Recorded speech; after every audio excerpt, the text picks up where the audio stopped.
Hey, wanna understand what's happening in the new Dragon show, but you're too lazy to read a fake history book? This video might help. Hell, it could still even be fun, even if you have read a fake history book. HBO noticed that this old guy's crazy stories about an angry blonde person fighting over dragons or something had them printing mad bank. So we're doing another one, except this time with even more angry blondes and even more dragons and hopefully less exploitation. The two guys people have opinions about aren't involved. The guy from that GIF is in it. It's got a stupid acronym, so we've got all the ingredients for something groundbreaking. House of the Dragon premieres in 3 days?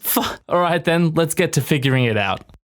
Chapter 1. Who are all these people? We're 200 years back from Game of Thrones, so don't expect to see Jon or Dany or Tyrion or Kinvara. However, there's still a billion different characters in this show, as one would expect from the confluence of HBO and GERM, so it can be tough to know where to start. One of you people has to be the main character, right? Is it you? Is it you? Is it you? Turns out it's all of them. This could get confusing quickly, so let's zoom out a bit. That's better. Okay, there's an old dude in a big fancy chair, and if history has taught us nothing else, it's that old dudes in fancy chairs are always mega important, so let's start with him. This old dude is King Jaehaerys Targaryen, first of his name. That name is too long and weird for me though, so let's call him Joe. Joe's granddad, one Aegon the Dragon, conquered 6 of the 7 kingdoms with his 2 sister wives and united them all under his Iron Throne. Oh, right, sister wives. Yeah, we're doing all of that. If you thought Game of Thrones didn't have enough incest, not only is this the show for you, but also seek professional help. Joe has been king of Westeros for over half a century, and he doesn't have a queen because she died of being old and sad. She was his sister, because of course she was. According to the fake history books George wrote in his breaks from not working on The Winds of Winter, they had 13 children, but only 2 of them are still alive at this point, and neither can inherit the throne. HBO might truncate a lot of these details though, because the extensive tragedies of Joe's kids aren't really the focus of House of the Dragon. It's more about the extensive tragedies of his grandchildren, and even more so, his great-grandchildren. Yeah, so House of the Dragon will take place a couple of decades or so after this scene. But the show opens with the immediate succession crisis looming over the realm, as Joe is looking good to die real soon, and it's kinda unclear who's gonna take over after him. Over here is the king's grandson, Prince Viserys Targaryen. His father was King Joe's second son, Balon, who was the heir until he died recently, kicking off this issue of succession. Viserys is a cool dude, pleasant and generous. He's a big fan of peace, prosperity, and good times. He isn't a big fan of war or conflict of any kind for that matter. Next to Viserys is his wife Aemma Arryn. Viserys doesn't have any sisters, so he did the next best thing and married his cousin. We'll gloss over how young she was when they got married. Aemma looks very pregnant here, mainly because she is, but the couple does already have a daughter, Rhaenyra. In book lore, Rhaenyra is 4 years old at this point, but the show seems to have aged her up a fair amount, as they also did for a lot of characters in Game of Thrones as well. If this show can be said to have a main character, you'd probably say it's Rhaenyra. If you're looking for cognates to Game of Thrones, in a lot of ways, Rhaenyra is like her great-great-granddaughter Daenerys. She's beautiful, bright, precocious, ambitious, righteous, the realm's delight. But unlike Daenerys, there's no timidity to Rhaenyra in her youth. She's strong, rebellious, independent, and as we'll see, she fights against societal expectations of women. She knows her position, and she is not one to let others rob her of it. Also not pictured is Viserys' younger brother, Matt Smith in a wig, but we might as well call him Prince Daemon. Daemon and Viserys could not be further from one another. Daemon is ruthless, a dangerous man, and divisive. Some enjoy his fiendish charm, while others rue his currish ways. He's a deadly warrior, wielding a fabled Targaryen heirloom, the Valyrian steel blade, Dark Sister. Though Daemon is cruel and violent in many ways, earning himself the moniker the Rogue Prince, he and Viserys are still brothers. Brother?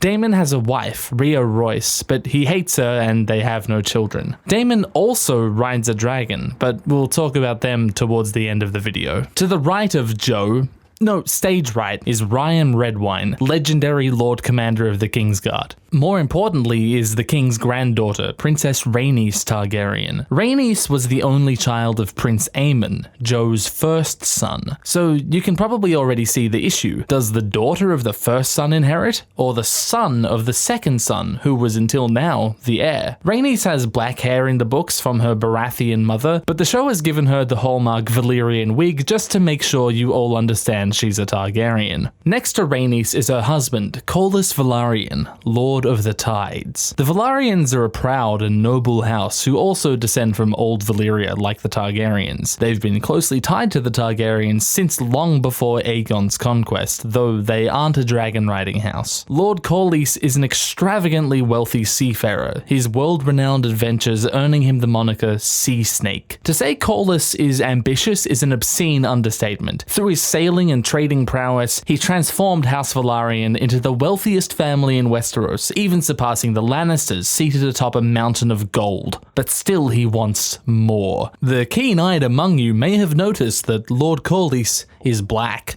Good for you. He and Rhaenys have 2 children, a daughter Laena and a son Laenor. So while some think that Rhaenys should inherit after old King Joe dies, many think Laenor should because he has a penis and his mother doesn't. Many others think Viserys should inherit. There's also a septon in this image, presumably a high one.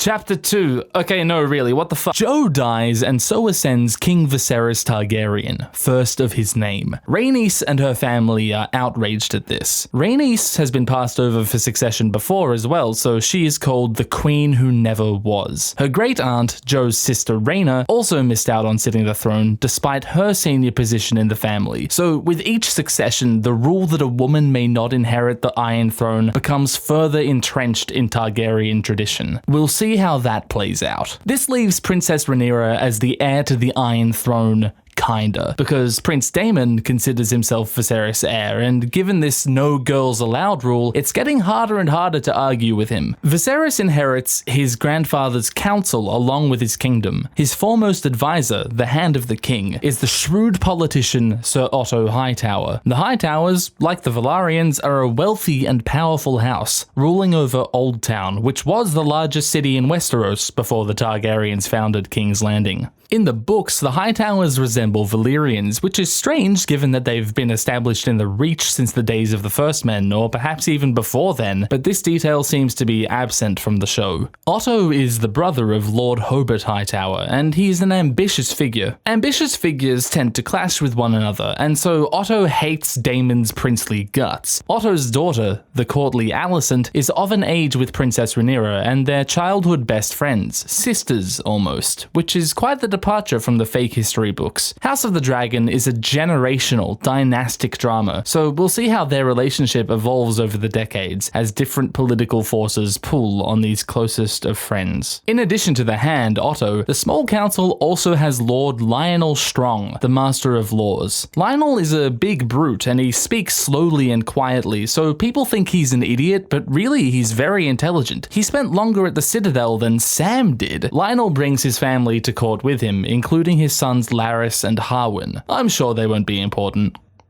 That was a joke. Lord Lyman Beesbury is the Master of Coin. He's a very old dude and we don't know too much about him, so whatever. Prince Daemon also holds a few different positions in his brother's council, but he was never made for governance, finding more joy in his command over the City Watch, where he established order in King's Landing through harsh punishments, all the while sinking piss with the lads and having his pick of the city's sex workers. Daemon's favorite is Missaria, called Lady Misery. She's a spooky sorceress type, loosely akin to Melisandre. She's Lysene in the book from one of the free cities nearer to Westeros, but the Lysene are said to look Valyrian, and Missaria's actress is Japanese, so maybe she's from further east, perhaps from this world's East Asia analogue, Yi. I'm sure we'll find out. Probably. Maybe.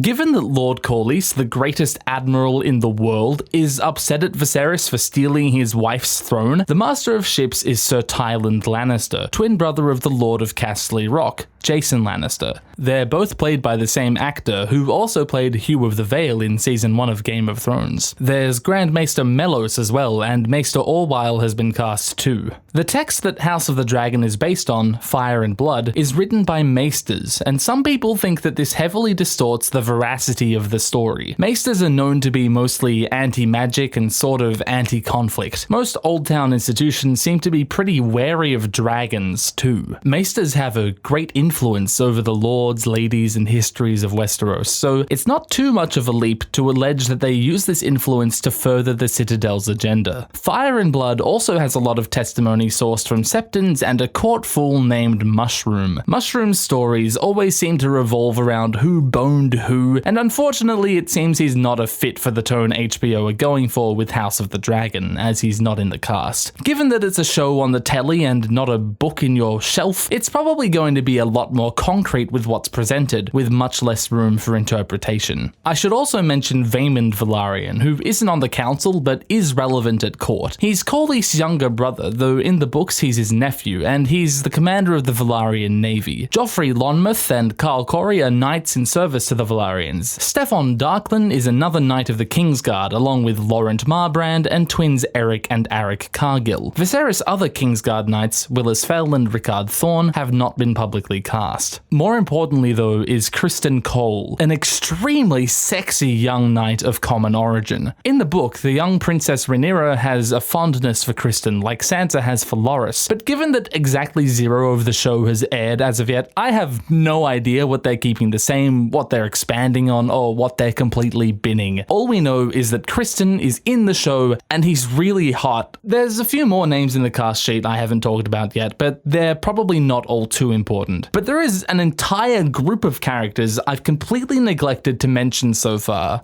Oh boy, here we go. Chapter 3, Dragons! It's dragon time! We're gonna talk about the dragons! Okay, calm down. Except don't, because, I mean, come on. Dragons! We're gonna be seeing some dragons in this show. Yay! A big plot point in Game of Thrones is the rebirth of dragons, when Dany's eggs hatch on Drogo's pyre. Well, this is long before then, when dragons were just a part of Targaryen life, the weapons that allowed them to dominate Westeros. Game of Thrones' 3 dragons were basically indistinguishable from one another. Seriously, which one is this? Go on, guess. Rhaegal, right?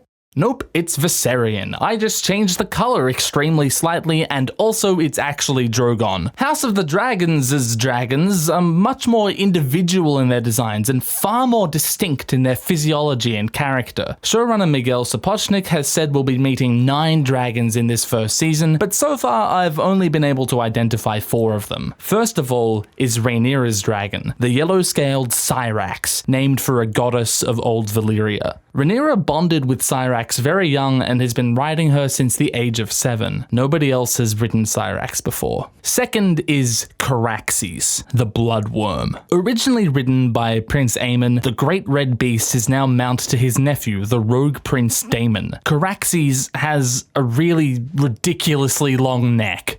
I mean, just look at this thing. Unreasonable. Third is Meleys, the Red Queen. Initially, Meleys was the dragon of Viserys' mother, Princess Alyssa. Since her death, though, Meleys has chosen her niece, Princess Rhaenys, as her rider. Fourth is Moondancer, the young dragon of...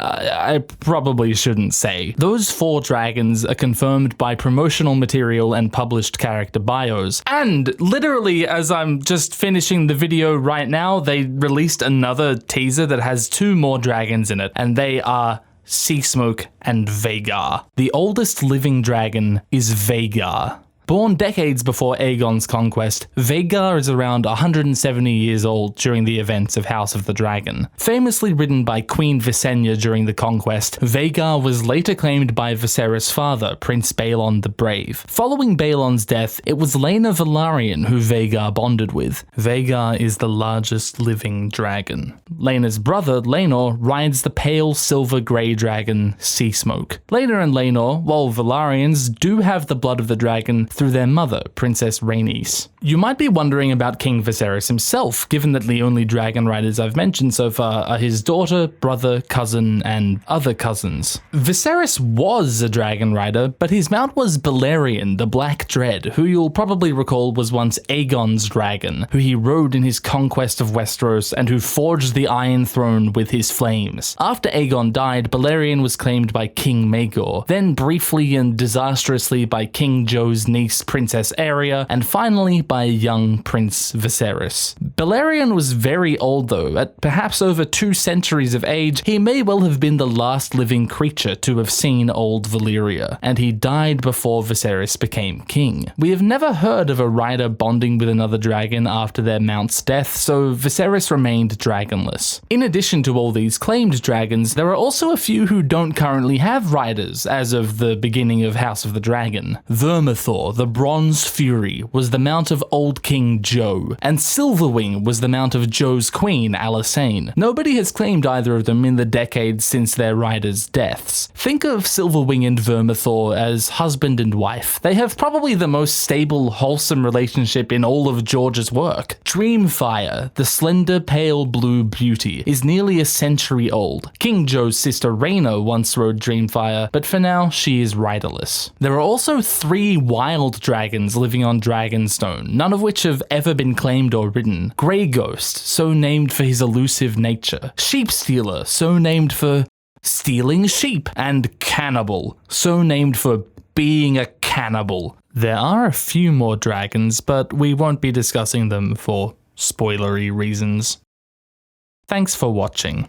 This video will probably be copyright claimed, rightfully so this time, so please do like, leave a comment, and share with anyone else who might want some context going into The Dragoner show. House of the Dragon premieres on Sunday, August 21st. I'll be doing reviews of each episode as they come out, as well as other videos about the show, why not, and live streams and collaborations with other channels. Subscribing to Glidus is a time-tested way to become aware of these things.